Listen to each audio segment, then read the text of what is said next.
Modern Talking. Einfach anders. Der Podcast mit Thomas Anders. Modern Talking.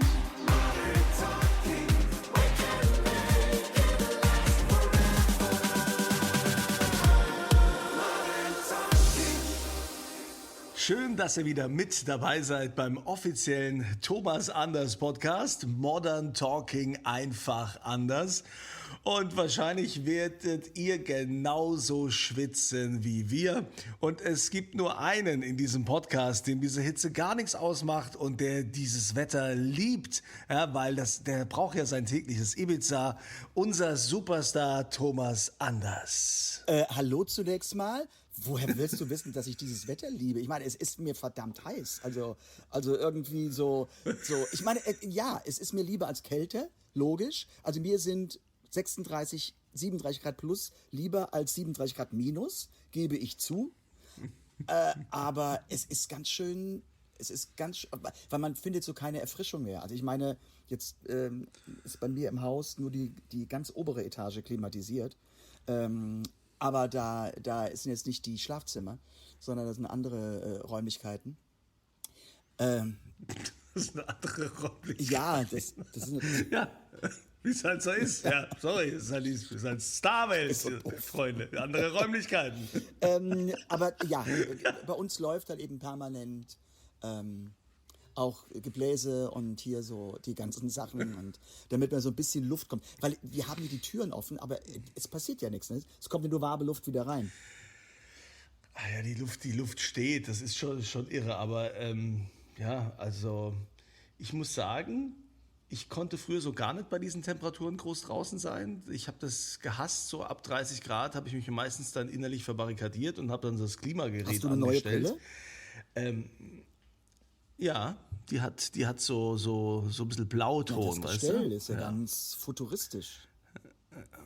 Ja, das kommt aus Japan, ja. Das ist so in der Superstar-Preisklasse, ja. Habe ich mir richtig was gegönnt, hier, ja. Der Supermoderator mit der Superpreisklasse der Brille aus Japan. Ja, genau. Also mir hat der Optiker gesagt, wenn du diese Brille aufsetzt, ja, kannst du in Zukunft mehr Gage verlangen, ja. Und jetzt gucke ich mal, wie es so läuft für mich. Bisher hat sich nichts verändert. Ja, da hat eine Chefin gesagt, du hast die falsche Brille auf. Ja, mit der kommst du nicht weiter. Aber ja, also mittlerweile komme ich ganz gut klar mit höheren Temperaturen. Aber jetzt ist natürlich schon arg, ne, für alle. Also auch das Arbeiten fällt natürlich schwer. Ich habe allein gestern 3 unterschiedliche Leute, inklusive mir, die quasi du kennst doch, wenn du mit der Karte irgendwo bezahlst, ne, und gibst dann deinen PIN ein, PIN vergessen. Ne? Also meiner Frau ist es genauso gegangen beim Einkaufen, die hat auch den PIN vergessen. Und dann habe ich irgendwo im Restaurant bezahlt und da erzählt die Frau vom Restaurant, ja, mir ging es heute an der Tankstelle so, ich hatte auch voll den Blackout und habe auch einen PIN vergessen. Das ist wirklich, das ist die Hitze. Ein Tipp für alle, viel trinken. Und damit meine ich nicht nur meinen Wein, sondern auf jeden Fall Wasser. Ganz klar ist es, das Blut ist dicker und wir brauchen die Flüssigkeit, weil wir ja, das unterschätzen die meisten ja, doch sehr, sehr viel ausdünsten. Und das ist ja, also man muss jetzt immer wieder sagen, gerade auch bei diesen Temperaturen, wenn man nachts schläft, man dünstet ja fast bis zu 2,5, 3 Liter Wasser aus. Und das muss ja wieder reinkommen. Ja. Und das ist nicht gut für halt eben die Blutbahn und für Herz und Kreislauf und bla bla bla. Aber ich bin ja jetzt nicht hier als Doktor, sondern Ja, Dr. Thomas Anders, der Star, dem die Menschen vertrauen. Aber ja gut, danke für diese Tipps. kostenlos. Ja, also es ist schon erschwert, dann bei diesen Temperaturen zu arbeiten. Was war denn so, wenn du dich erinnerst, ne? Ich meine, das heißt ja auch bei so Auftritten, wo man dann sagt, naja, auch die schlechten Hochzeiten müssen gegeigt werden, egal wie die Umstände sind. Erinnerst du dich an den heißesten Auftritt, den du jemals hattest? Und ich meine das jetzt nicht von den Tänzerinnen her, sondern ich meine es von den Temperaturen. Ja, es gab schon einige Kuriositäten. Also ich weiß, es war irgendwann jetzt mal auf einer USA-Tournee und das war in Houston.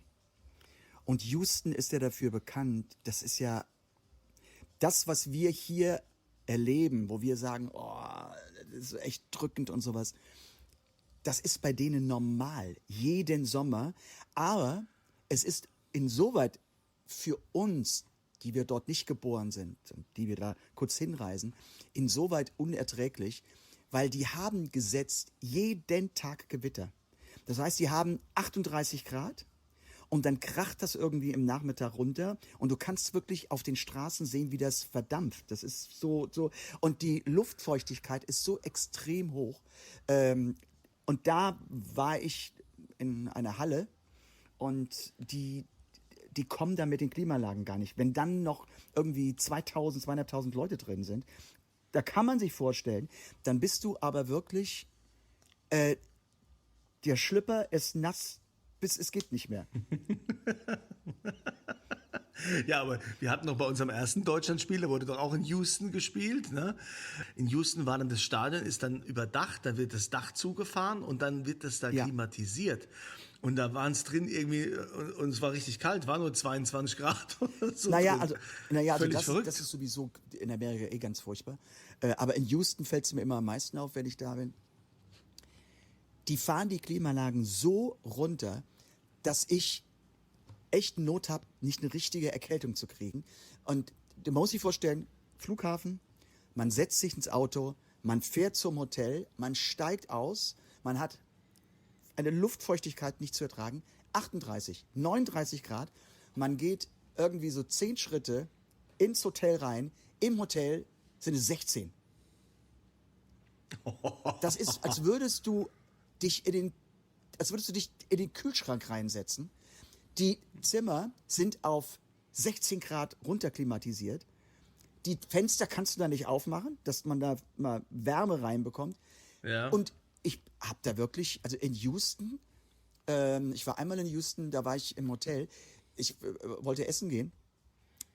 Ich konnte draußen nicht sitzen, weil es unerträglich heiß war und bin ins Restaurant reingegangen und saß dann da mit Jacke und mit einem Schal, weil es unerträglich kalt war.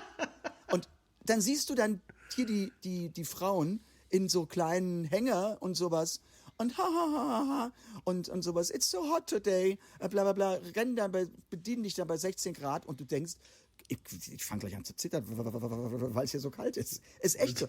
Also so extrem habe ich es noch nie erlebt wie Houston. Ich habe mir mal, ich glaube irgendwann so eine Regel hieß es, du sollst die Klimaanlage gerade im Auto oder so, der Temperaturunterschied sollte nicht höher als 7 Grad sein. Ja, gut. Ne? Oder auch niedriger. Ne? Aber das schaffst du natürlich bei diesen Temperaturen jetzt nicht mehr. Jetzt, wenn es jetzt 40 Grad sind, will ich ja keine 30 Grad im Auto haben. Also wie gesagt, ich mache es nicht ganz runter. Ich bin ehrlich, also bei den Temperaturen habe ich im Auto 22 Grad. Ich habe auch so 23, ja. 23 finde ich dann, ne? Weil es ist ja sonst für den Körper ist das ja auch eine Riesenbelastung. Ja. Aber du merkst schon, mein Lieber, das sind alles Champagnerprobleme, ne?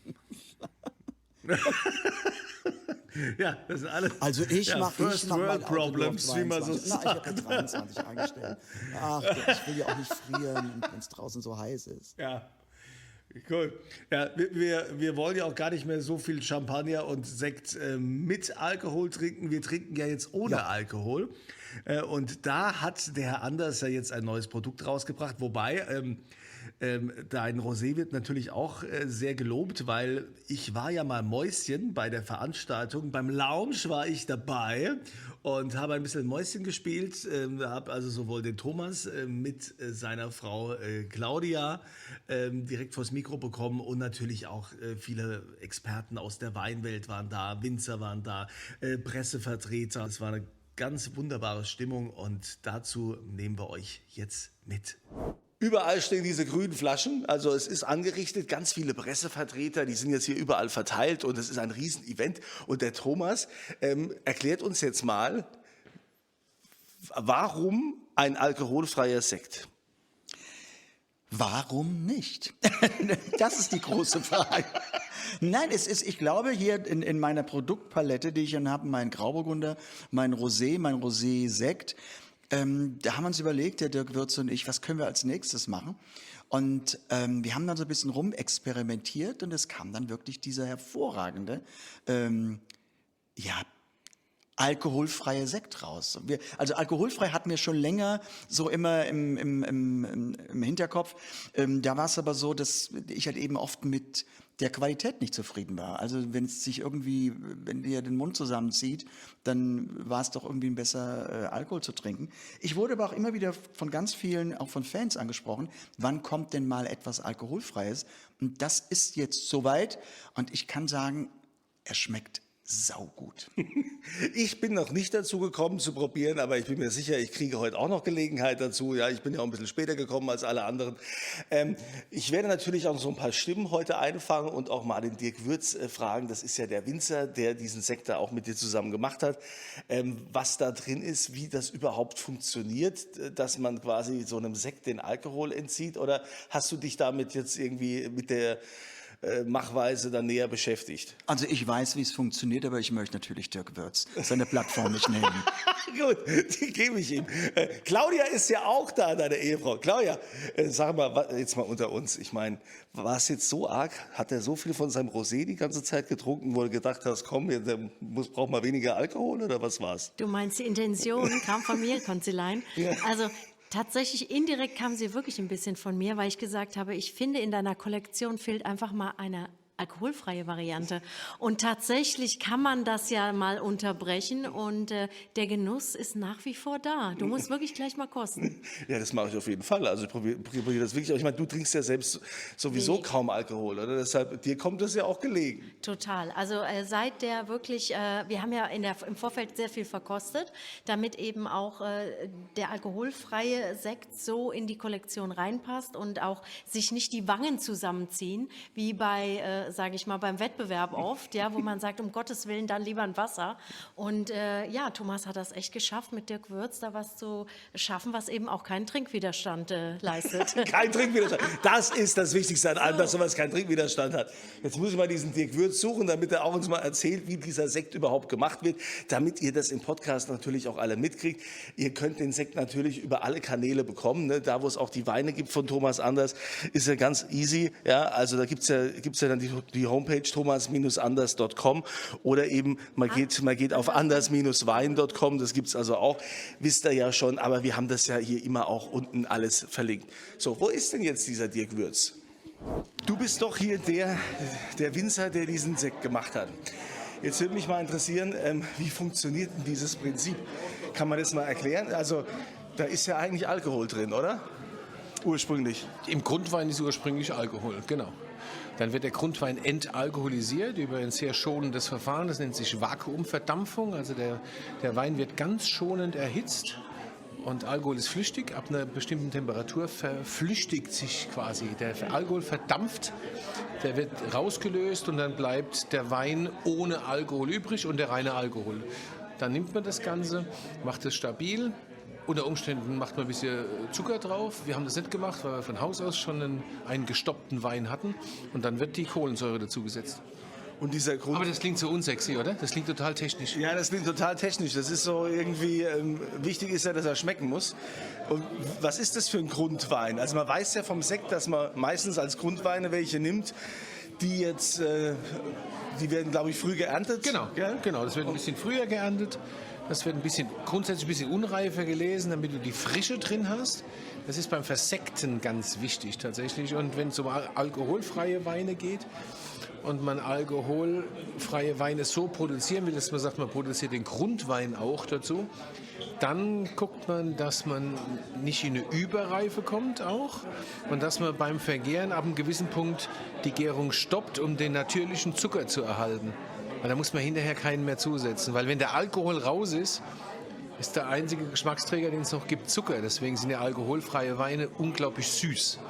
Was nimmt man da jetzt für einen Wein? Ist es oder was für eine Rebsorte? Ist es da Grauburgunder oder ist das Auxerrois oder was also weiß ich? Ganz grundsätzlich für alkoholfreie Weine eignen sich am besten Aromarebsorten. Alles, was von Haus aus viel Aroma hat, wie so ein Muscatella, eine Scheurebe, sowas. Riesling ist eher schwierig, aber wenn man natürlich später ein schäumendes Getränk will, also eine Art Sekt, dann kann man auch einen Riesling nehmen, weil die Kohlensäure gibt wieder Aroma in das Ganze. reges Treiben. Ja, gibt es schon viele, die auch den Wein probiert haben. Ja, auch eine gestandene Winzerin, Gesine vom Weingut Wedenborn in Rheinhessen. Die hat auch schon im Glas gehabt. Ja, alkoholfreier Sekt. Wie schmeckt er dir? Ich hatte jetzt gerade den Rosé im Glas. Ich brauche erstmal ein Gläschen mit. Ah, das ist der Rosé. Okay, den Rosé kennen ja viele Fans schon. Wie ist der für dich so als Winzerin? Oh, der ist ganz wunderbar. Ich finde ihn ganz ausgewogen mit so einer schönen feinen Perlage, einer leichten Frucht. Ganz toll. Jetzt brauchen wir aber auch noch den alkoholfreien. Und da habe ich ja hier den Chefredakteur des Vinum Weinguides. Das ist Harald Scholl. Harald, deine Expertise? Wir haben seit dem letzten Jahr alkoholfreie Weine bei uns auch im Weinguide drin. Dazu würde ich auch diesen Sekt zählen. Und für mich auf Anhieb der ganz große Unterschied, du merkst, dass für diesen Sekt ein Grundwein gemacht wurde, um zu diesem Ergebnis zu kommen. Nicht wie bei allen anderen, die machen erstmal einen Wein, der wird dann hinterher alkoholisiert und dann wird das schon. Hier wurde von vornherein ein Produkt gemacht mit dem ganz klaren Auftrag, am Ende wird es alkoholfrei. Und das schmeckst du. Das schmeckt nach Wein. Und das passiert bei alkoholfreien Alternativen nicht oft. Also großes Lob dann an den Winzer und natürlich an Thomas, der das Ganze ja letztendlich mit zu verantworten hat. Er war vor 3 Jahren bei uns Weinpersönlichkeit des Jahres. Ich meine, der Mann ist Profi. Der macht das jetzt seit 5 Jahren.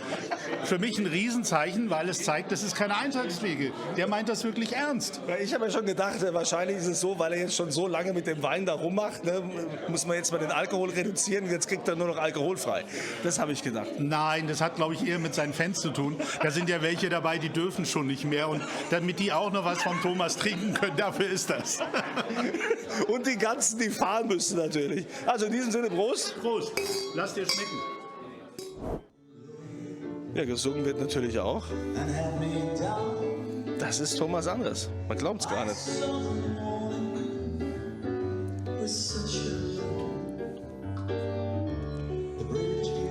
Es gibt also nicht nur den alkoholfreien Sekt, sondern es gibt auch noch ein bisschen Musik dazu.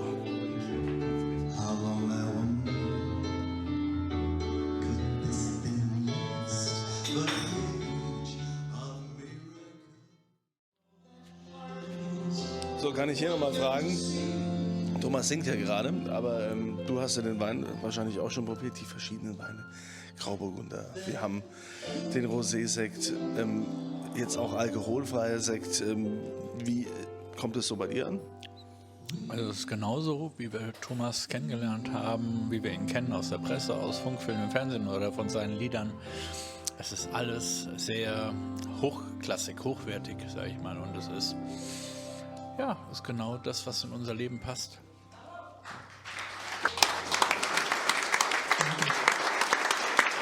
Ja, das war doch jetzt mal ein exklusiver Moment und das haben wir euch natürlich gerne im Podcast gezeigt. Alle happy, alle zufrieden. Das ist die Hauptsache. Und ja, Thomas, so schön gesungen. Hab ich das? Ja, so schön. Kannst du das doch beurteilen? Wonderful. Nein, ich kann es nur so, weißt du, so vom Gefühl her. Weißt, Ja, so ein wenn bisschen, ich dein Herz getoucht habe, dann war alles gut. Ja, machst du immer. Das machst du ja ständig.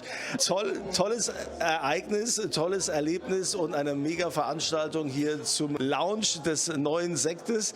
Ja, aber wirklich tolle Veranstaltung, viele zufriedene Menschen, die also deine Produkte lieben und das auch feiern. Und ich habe ganz tolles Feedback hier auch bekommen.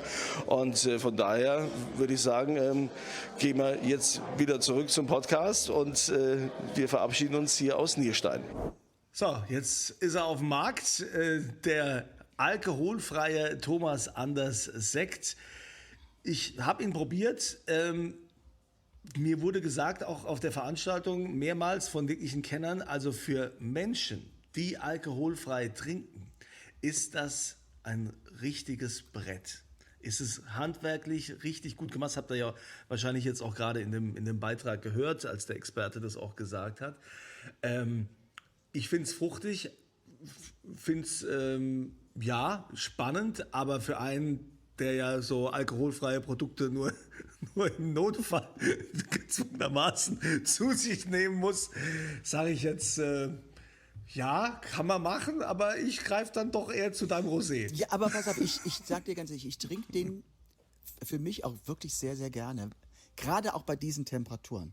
Weil wenn du natürlich dann irgendwie, keine Ahnung, du bist abends auf der Terrasse und es sind dann immer noch irgendwie 32 Grad. Wenn du dir dann irgendwie direkt mal so einen Wein reinzwiebelst, der haut natürlich um.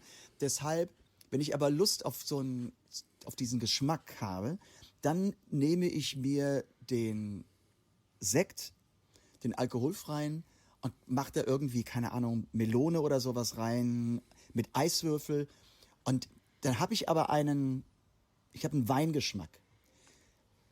Ich gehe dann über einen späteren Abend auch in mal ein Glas Wein oder sowas. Aber wenn ich halt eben, wenn es richtig heiß ist, Lust drauf habe, dann trinke ich den wahnsinnig gerne. Klar, für jemanden, der sagt, ich bin halt eben, mag halt eben mein Wein, mein Alkohol drin, das ist ja immer so eine Geschichte, das wirst du wirst es immer rausschmecken. Aber er ist exzellent gemacht. Und zwar für die vielleicht ein bisschen damit schon Erfahrung haben, da ist nichts mit Traubensaft, da werden ganz viele Traubensekko und sowas gemacht, die in die Richtung gehen.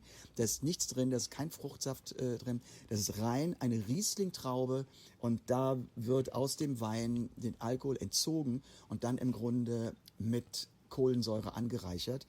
Und dann schmeckt er richtig süffig und lecker. Ich habe auch schon gesehen auf Social Media schon die ersten Postings, die ersten Bestellungen. Also viele haben den Wein auch schon probiert. Jetzt schon quasi heute reden wir das erste Mal darüber, aber ihr habt den schon längst probiert, viele von euch.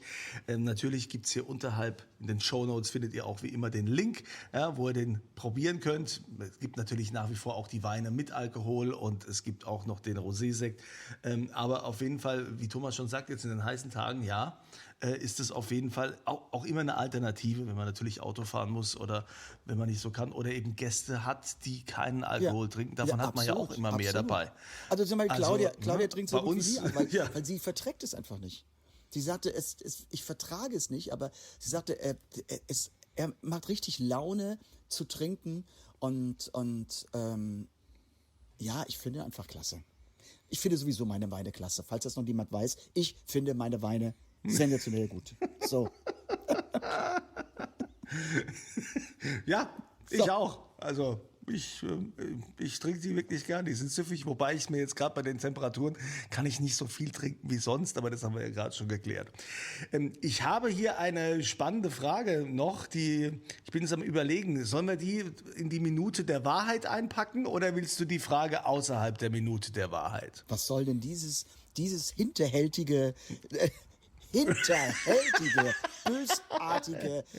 bösartige Anmoderation, diese Frage. Ja, eine Frage eines Hörers, eines Fans. Ich finde, die müsste eigentlich jetzt in die Minute der Wahrheit kommen. Wir haben ja gesagt, wir machen in jeder Sendung, jeder Episode machen wir jetzt auf jeden Fall die Minute der Wahrheit. Also raus damit. Oder hast du die selbst geschrieben? Die Minute. Nee. Minute der Wahrheit. Ich habe extra nochmal geguckt auf Instagram. Nämlich, da hat der Mike geschrieben, der war übrigens auch bei deinen Konzerten dabei in Frankfurt. Und ich soll bitte mal dran denken an seine Frage. Denn er fragt, hat sich Thomas mal seine Ohren anlegen lassen? Wenn man Fotos aus den 80ern und von heute sieht, wirken seine Ohren angelegter.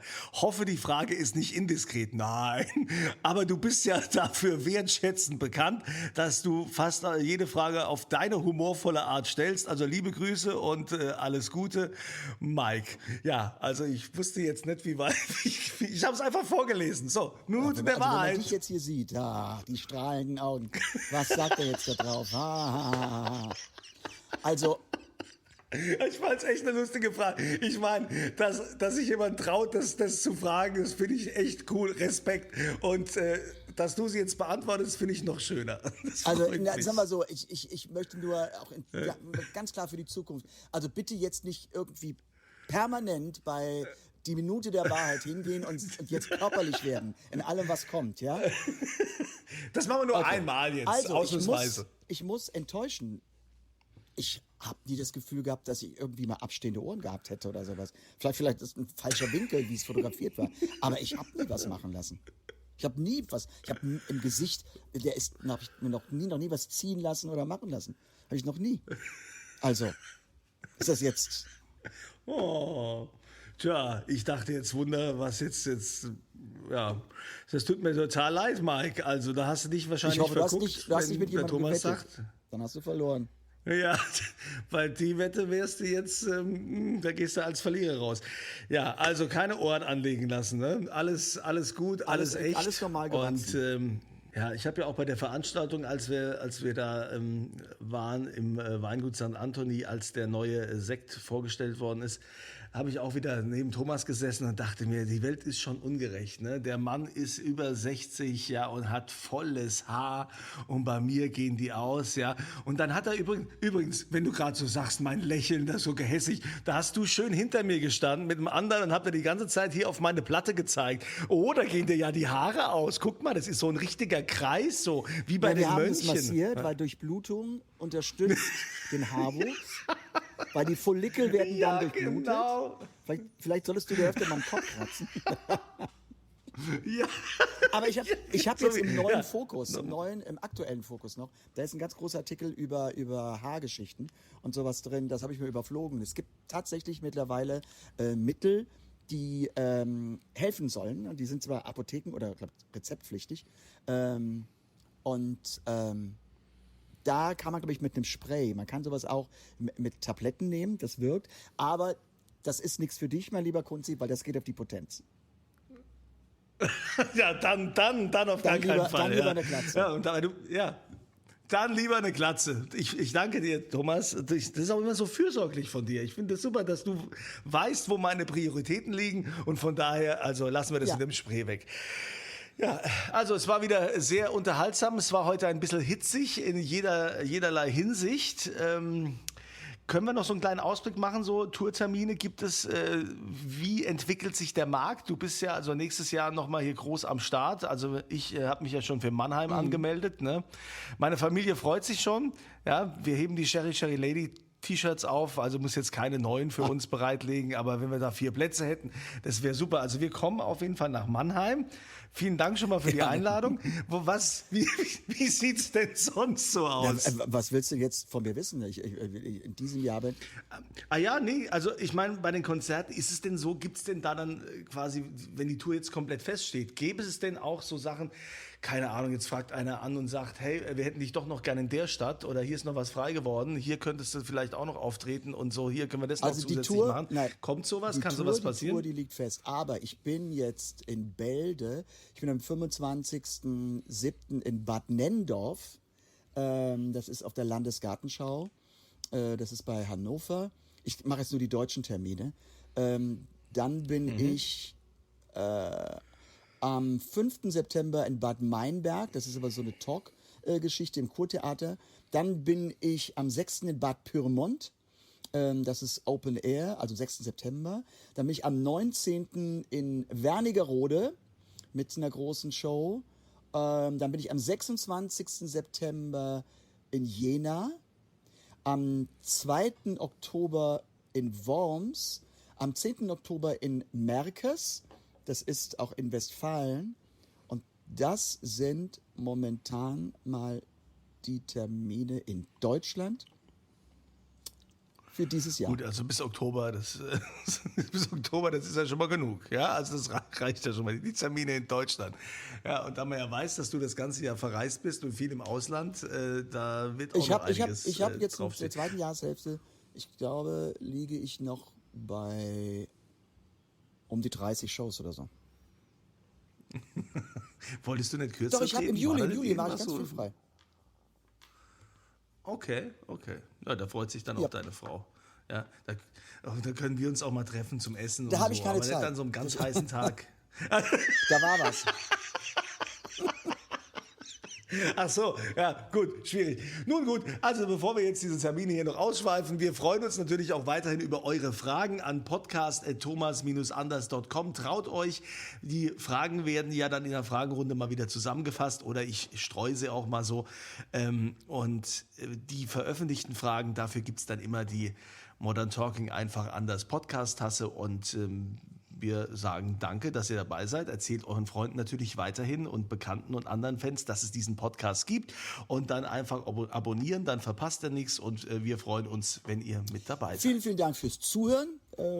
Ich hoffe, ich habe ein bisschen Genuss gemacht auf das, was kommt. Nicht nur beim Hören, sondern vielleicht auch dann irgendwann beim Trinken. Aber habt eine tolle Zeit. Ich weiß, es ist heiß, aber denkt dran, wir freuen uns dann, wenn es irgendwann im Winter kalt ist und sagen, ach, so ein bisschen was vom Sommer hätten wir gerne, aber das ist nun mal unsere Natur und das ist die Gegend, in der wir leben und das ist nun mal bei uns hier in Mitteleuropa. Aber trotzdem, bleibt gesund und viel trinken. Und damit meine ich diesmal wirklich Wasser, Wasser, Wasser. Macht's gut. Modern Talking. Einfach anders. Die Story eines Superstars. Der Podcast mit Thomas Anders.